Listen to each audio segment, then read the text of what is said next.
I would like to express my thanks to His Excellency, to the Governor, and also to the Chairman of the Bahrain Chamber of Commerce and Industry, and also to the Head of the National Committee on the Corporate Governance and the Ministry.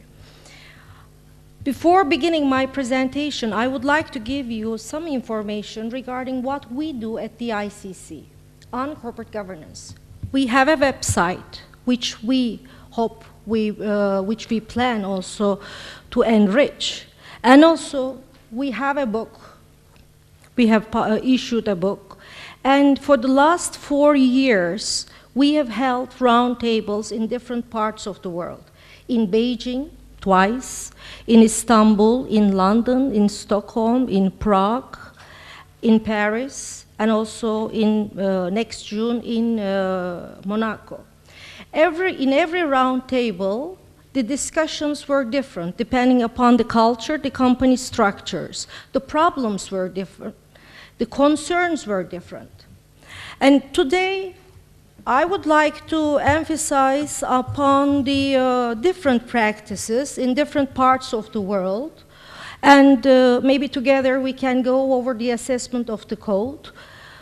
And also I would like to share with you how we can effectively enforce the corporate governance principles in our companies.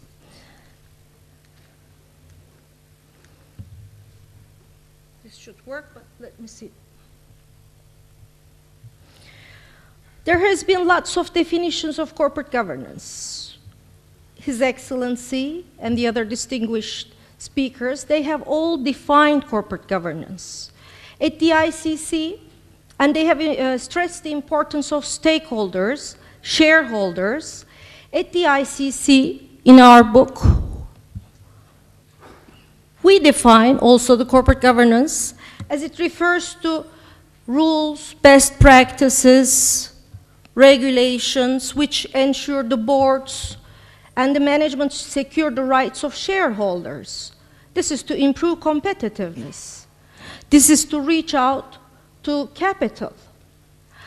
But the recent turmoil, the financial turmoil, has proved us that it's not only the shareholders, it's also the other stakeholders. It's the creditors, it's the rating agencies, it's the auditing companies, it's the employees, it's the society actually.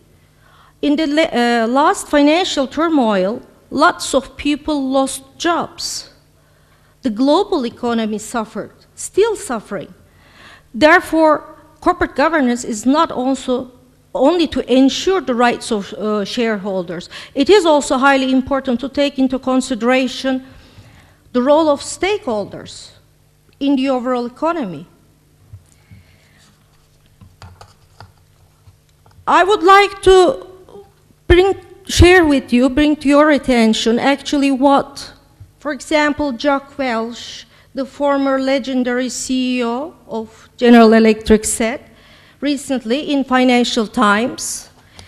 He said, shareholder value is a result, not a strategy. Your main constituencies are your employees, your customers, and your products. Actually, in the following slides, I will also share with you what we discussed in the Transatlantic Corporate Governance Dialogue in Brussels, held in October in 2008, and you will see that we have discussed the same thing. This brings us back to the OECD corporate governance principles, which I'm sure most of you know. But let's look at it. 4, including the last one, 5 pillars of the OECD corporate governance principles displays us the importance and where of corporate governance and where how we should evaluate. The first one is about the responsibility and the duty of the board, and the second one is the protection of minority shareholder rights, which we all agree that they are highly important. But the last 3 ones are also very important. accountability and responsibility, both in terms of financial issues and non-financial issues, both how the boards take the decisions, how the financial statements are prepared, and again, the role of stakeholders. As you will recall, OECD has prepared the corporate governance principles in 1999 and then updated according to the experiences and the needs in 2004. What is more important, I believe, is the corporate climate in a country. Unless you have for example, financial standards, globally accepted financial reporting standards, that they should have a compensation committee and that they should have a governance committee or nomination committee. The companies started issuing corporate governance statements. If you go over the internet and search through the websites of the companies, you will see that lots of companies have their corporate governance statements. They have their websites. The certification requirements certifying that CEOs or the executive team that the financial statements are fair and accurate. And a lot of, almost all the countries have issued certain laws or directives, as in the case of European Union, arrangements regarding related party transactions, off-balance sheet agreements, internal control, and risk management. This list can go so many pages.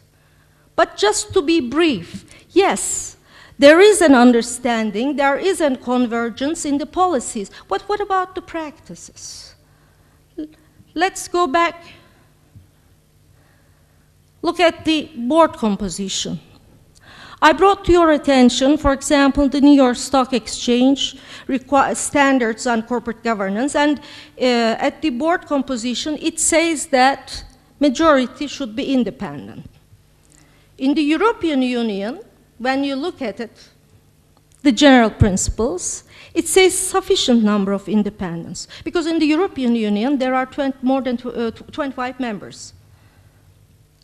And all the countries, they have their own laws, they have their own regulations, they have different ownership structures, they have different culture.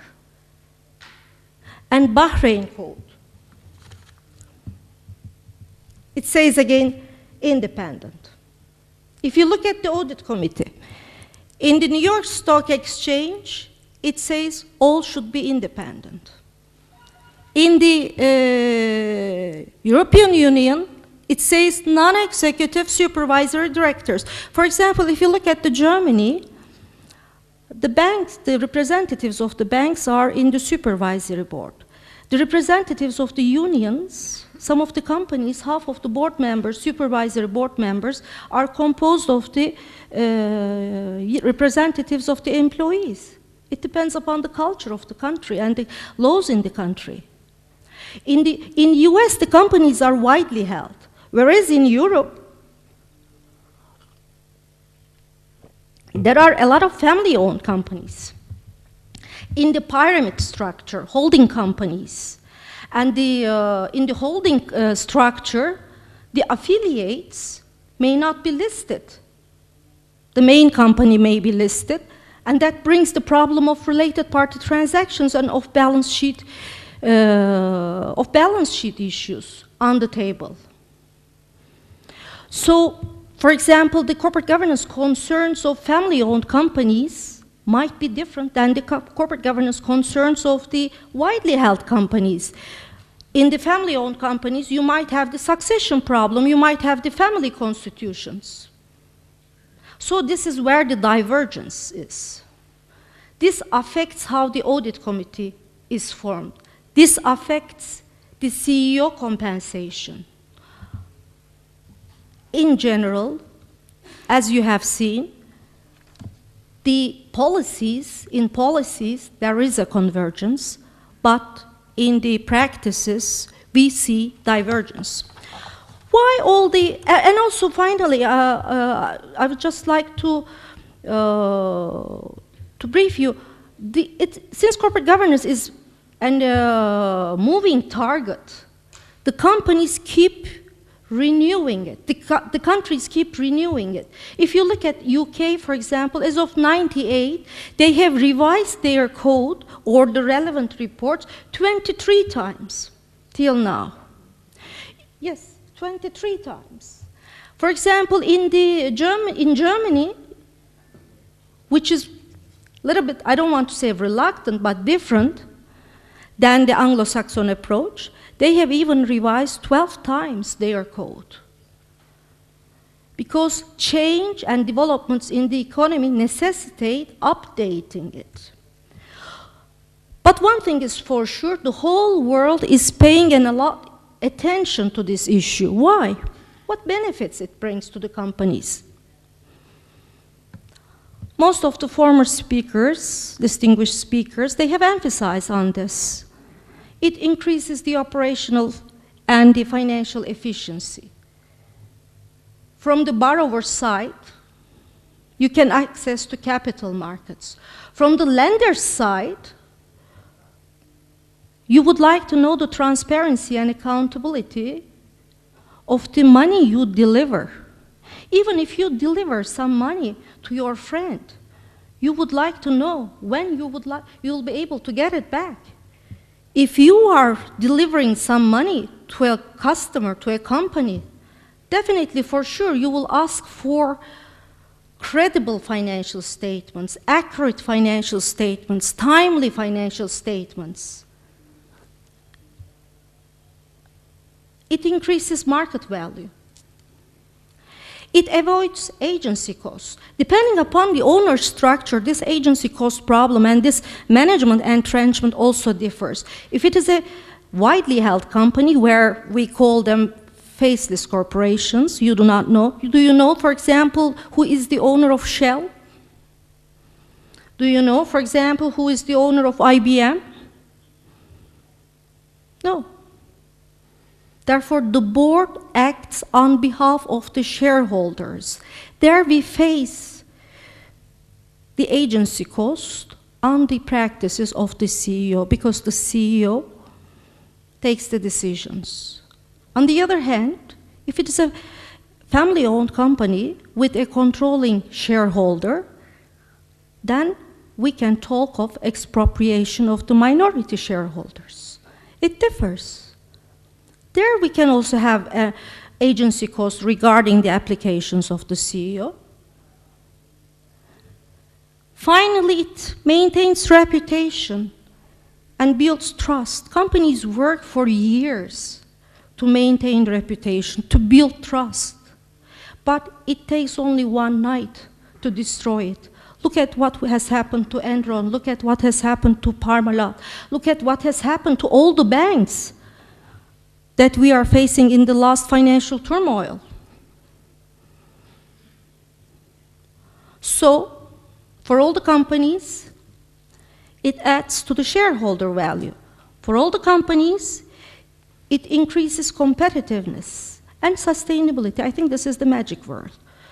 Almost everybody now is for sure, and the literature also says us that, for example, in the family-owned companies, sustainability after the third generation is only 13%. Some studies are more stricter than this. They say after the third generation, 95% of them dissolve. This was from the borrower's side. Let us see from the lender's side. As you know, the institutional investors have become one of the main driving forces of the corporate governance practices all over the world. The mutual funds, the insurance companies, and the pension funds. For example, CalPERS, most of you, I'm sure, know. CalPERS is the California Public Pensions Retirement Fund, and they have assets under management like $176 billion. This figure is quite updated, April 2009. So when they are making investments, they are assessing the companies. And globally, if you look together with insurance companies, the pension funds, this is, I'm sure the figure now must be much higher, but together the assets under management were about 30 trillion dollars. And insurance companies on their own, $17 trillion, and pension funds all over the world, it was $13 trillion. So when they are making investments, they ask for transparency, they ask for accountability. I brought you the example of CalPERS. How do they evaluate? How do they look? This is the Wilshire report prepared for CalPERS. Wilshire is the consulting company, a global consulting company. This is for 2007. They look at the country factors. They look at the political stability, transparency, productive labor practices, and at the country market factors, they look at the market liquidity and volatility, and market regulation, investor protection in a country, and capital market openness, and settlement proficiency and transaction costs. How do they evaluate? Actually, this is for the emerging markets. They have evaluated 27 emerging markets, and of the 27, 20 were found to be investable countries. This is how they gave the grades.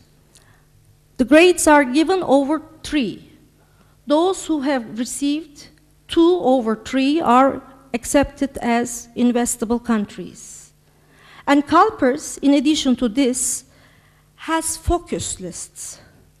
And it has been found out that those companies in these focus lists perform better.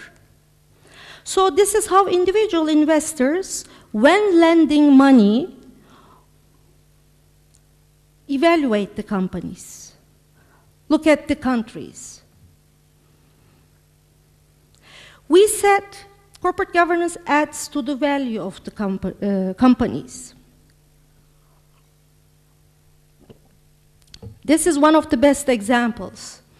This is the Brazilian stock exchange, Nova Mercado Index. Actually, this is a little bit, maybe it looks old, but they had prepared this case for the ICC book, Corporate Governance Worldwide. Nova Mercado as the sub-segment of Bovespa, and it was found in 2000, year 2000, and the companies that get listed in Nova Mercado accept to abide by strict corporate governance requirements. And if you look at the index, you see that the blue one is the Nova Mercado index, and the yellowish one is the Bovespa, the main index, and it performs much better. What the Brazilian Stock Exchange did, they gave a cure period, and those companies who were listed in the Bovespa after a period, after a while, they restructured. Okay. It's much better now, I feel. They restructured their governance structure, and then they first went to level 1, and then level 2, and then they became listed in Nova Mercado. For example, 100% of their boards were independent, 100% of their audit committee were independent. There was the market arbitration panel. So it proved globally that those companies who have stricted corporate governance principles, they do better. I think the rhetorical question is, do we need it only in bad times? No. In order not to be vulnerable in the bad times, we have to be strong in the good times. It is much better than being broken by experience. We have to clean our house in good times in order to be sustainable in the long run. In the beginning of my presentation, I told you about the corporate governance dialogue, transatlantic dialogue held in Brussels. The SEC commissioners were there, the European Union commissioners were there. I brought to your attention to what the Internal Market Commissioner, Mark Greevy, said about the recent financial turmoil, and I think you will agree with that. 4 topics are highly important. One of them is risk management. latest financial turmoil resulted, he said, from the poor risk management. Especially the financial institutions have to pay great importance to their risk management structure. And the second one, he said, was market transparency. There's an urgent need to increase transparency for investors, for the markets, and regulators. I would like to draw your attention to the last sentence. What he said is actually highly important. Once the companies, the financial institutions, provide the market with detailed, transparent information, then the ball is in the hands of shareholders. The shareholders have to act also in fiduciary. They have to ask transparency and accountability from the companies. This is highly important too. And he said the remuneration. I'm sure you must be reading all in the newspaper every day, especially in the US, and some in Europe. The money, the compensation, the remuneration the CEOs are getting, it's a hot debate. The world is discussing that. And what he said, we need to have an internal control, and it should be aligned with the shareholders' long-term interests and the profitability of the company. And finally, he said, there's a greater role for regulators and legislators. The companies are becoming global. We need cooperation among the regulators, because the regulations remain local. Look at the rating companies. Look at the global auditing companies. They are the gatekeepers. They are global, and we need global regulation and cooperation. This is an old slide, but the information here, I think, is valid as always. We've done all these. We have to have an audit of corporate governance in the company, because it is a moving target. It needs to be revised and updated as experience dictates. Look at what has happened. After Enron, we witnessed Sarbanes-Oxley. After the last financial turmoil, there is now the Troubled Asset Relief Program in the US. Sarbanes-Oxley just affected almost all the regulations all over the world.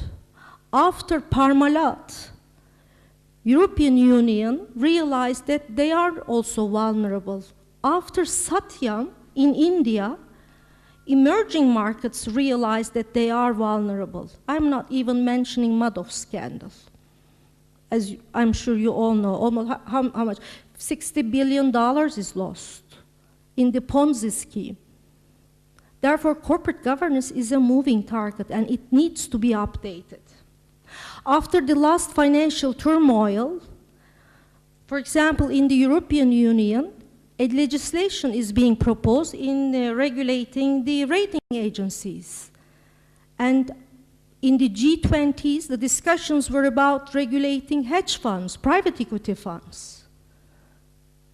Quite a sophisticated topic. Finally, I say corporate governance is like a Pandora's box. When you open it, comes the accounting issues, comes the legal issues, comes the organizational issues, and comes the financial issues. Companies should consider these issues. They should consider the rules and regulations in the environment they are operating. They should consider the social expectations of the country they are in. They should consider it from the strategic management perspective, from the risk management perspective. They should consider their image, reputation. And the corporate governance policies and practices cannot be implemented in a company without the full support of this executive team, including the CEO. I would like to end my presentation here. If you have any questions, you can ask now or later on. I think we are going to have a panel. you can ask during the panel. Thank you very much.